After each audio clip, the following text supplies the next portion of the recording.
မိုးတန်းတန်စွာရွာသွန်းနေတဲ့ညနေခင်းတစ်ခုမှာဆိုင်းကထုံးစံအတိုင်းအိမ်ရှိကရီမြောင်းလေးတဲကိုသူခောက်ထားတဲ့ရောင်စုံစက်ကူလီလေးတွေမျောပြီးစော့ကစားနေပါတယ်။အဲ့ဒီချိန်မှာပဲ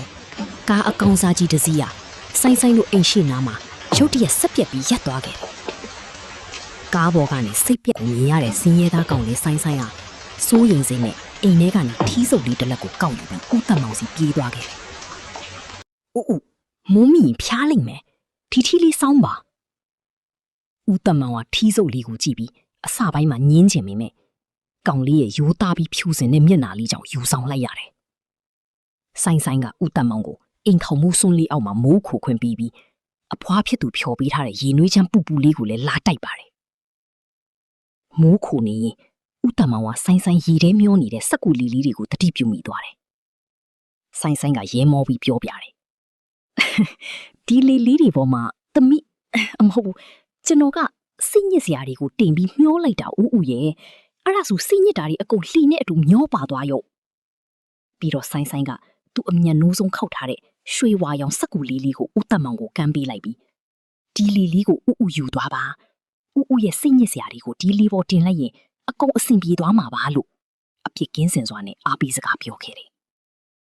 ရိုးသားလှတဲ့ကလေးငယ်ရဲ့စေတနာကံကြောင့်ဦးသက်မောင်ရဲ့ရင်ထဲမှာတဏီလုံးပိတ်မှောင်နေတဲ့စိတ်တော့ကတွေကနှင်းပျော်တယ်လို့ပျော်ကျသွားပြီးစိတ်သက်သာရသွားခဲ့ပါတယ်မကြခင်မှာပဲကားပြင်သမားရောက်လာပြီးဦးသက်မောင်ပြန်ခံနီးမှာဆိုင်းကိုငွေကြေးအချို့ကမ်းလှမ်းပြီးမြဲဆိုင်းကညင်းပယ်ခဲ့တယ်ကျွန်တော်ကကုညီချင်းလို့ကုညီတာပါပတ်စံမလို့ချင်ပါဘူးဦးသက်မောင်ကစက်ကူလေးကိုအိတ်ကတ်ထဲမှာတီချထည့်ပြီးပြုံးလျက်ပြန်သွားခဲ့ပါတော့ပဲ9 နှစ်ခန့်ကြာလွန်သွားတဲ့အခါဆိုင်းရဲ့အဖွားဦးဟာပြင်းထန်တဲ့ယောဂဝေဒနာခံစားရပြီးမြို့ကြီးကစီးရုံကြီးတစ်ခုမှာခွဲချက်ကူတာဖို့လိုအပ်လာပါတယ်စီးရဲလုံးနဲ့ဆိုင်းအတွက်ခွဲချက်စီးရိတ်တင်းခန်းနှန်းဆိုတာဘလို့မှမတက်နိုင်တဲ့အခြေအနေပါဆိုင်းကလူနာကတန်းပြီးမှဒူးထောက်ပြီးအဖွားအတွက်ငိုကြွေးဆူတောင်းနေုံကလွဲလို့ဘာမှမတက်နိုင်ခဲ့ဘူးအဲ့ဒီချိန်မှာပဲစီးရုံအုပ်ကြီးနဲ့အထူးဧည့်သည်တော်တူလူနာခန်းထဲကိုရောက်လာပါတယ်အဲ့ဒီလူကတော့အခြားသူမဟုတ်ပါဘူးဆိုင်းရဲ့စက်ကူလေးကိုရရှိခဲ့ဘူးတဲ့လုပ်ငန်းရှင်ကြီးဦးသက်မောင်ဖြစ်နေပါတယ်ဦးသက်မောင်ဟာအဲ့ဒီဆေးရုံရဲ့အဓိကအလှူရှင်ကြီးတူဖြစ်နေခဲ့တာပါဦးသက်မောင်ဟာဆိုင်းကိုချက်ချင်းမမိသွားပြီးကောင်လေးရဲ့အဖြစ်ကိုတိလိုက်ရတဲ့အခါမင်းရဲ့အဖွားအတွက်ဘာမှမပူပါနဲ့ကောင်လေးဆေးဘိုးအားလုံးကိုဦးတောင်းဝင်ယူပါတယ်လို့ပြောပြီးဆိုင်းကိုဖတ်ထားပေးလိုက်တယ်ဦးသက်မောင်ကသူ့ရဲ့ပတ်စံလေးထဲကနေတီချာသိမ်းစီးထားတဲ့ညှိုးနွမ်းနေပြီဖြစ်တဲ့ရွှေဝါရောင်စက်ကူလေးကိုထုတ်ပြပြီးပြုံးလျက်ပြောလိုက်တယ်ဒီလေးချောင်းဦးဟာအလုတ်တွေပြန်အဆင်ပြေပြီးအောင်မြင်ခဲ့တာအခုမင်းရဲ့စေတနာလေးကမင်းစီကိုပြန်ရောက်လာတာပါတဲ့ဆိုင်းဟာသူငယ်စဉ်ကပြုတ်ခဲ့တဲ့တီးငယ်တဲ့စေတနာကံထီလေးတစ်လက်ရီနွေးတစ်ခွက်နဲ့စက်ကူလေးတစ်စင်းဟာအချိန်တန်တဲ့အခါ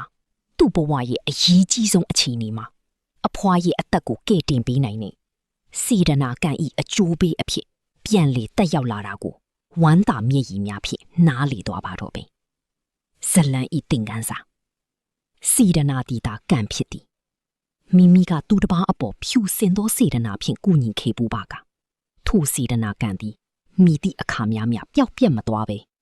မိမိအသက်ပြီးတန်တရားကြုံတွေ့ရသည့်အချိန်နာမျိုး၌မမျှော်လင့်ပင်အံ့ဩဖွယ်ရာပြန်လေအကျိုးပေးတတ်သည်